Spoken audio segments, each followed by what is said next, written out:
Welcome back. That might not have the headline-grabbing appeal of Brexit, but late payments regularly top the list of concerns, particularly of smaller businesses.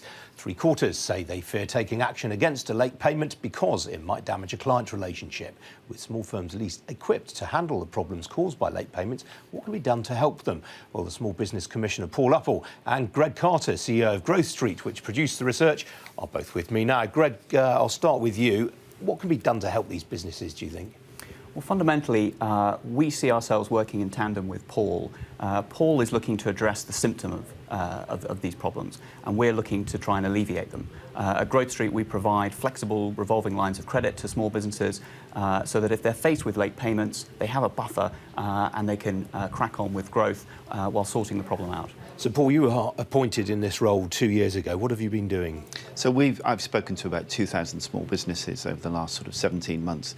And what we do, we actively get involved and level the playing field here. So actually make small businesses feel that they've got somebody on their side who can go in and bat for them.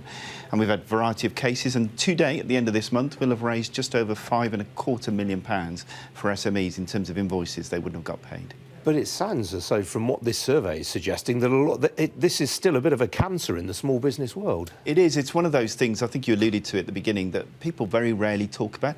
I ran my own small business for 20 years, and so often you're siloed. It's very lonely running your own small business, and one thing we want to do is keep the spotlight on this so small businesses can be made aware of how detrimental this is to your business growth. I mean, you've been naming and shaming people, big companies that don't pay people on time. Do you think that's making a difference?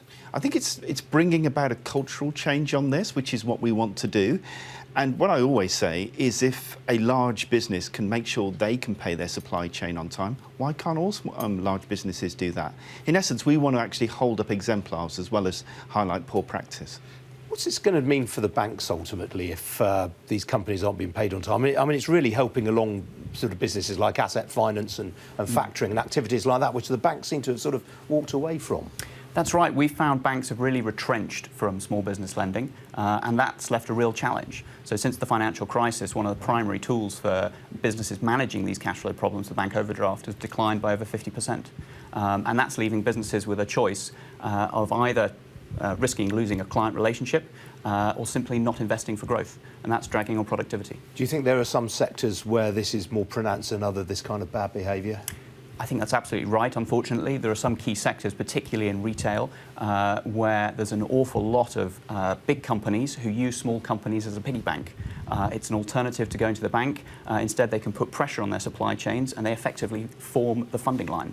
But ultimately, do you think legislation might be required here to really stamp this practice out? Well, legislation does exist in other parts of the world, but often the small businesses get wrapped up in this. So I think a cultural change, and let's not just make an ethical argument, there's an economic argument. This is the biggest impediment on small business growth. You will not take on staff, you won't increase your turnover if your cash flow is unpredictable. Very briefly, Paul, you were appointed by the Business Secretary, Greg Clark. Do you think the post of Small Business Commissioner is going to survive a change of Business Secretary and PM? Well, I think this actually, it's what the country needs, and small businesses seem to be crying out for this, so I certainly hope it will. All right, Paul Uppal, Greg Carter, thanks both. Good to see you. And that's it from me. You've been watching Ian King Live. There's video content and analysis on the business pages of the Sky News website. I'm back on Monday. Hope very much to see you then. Thanks for watching. Cheerio.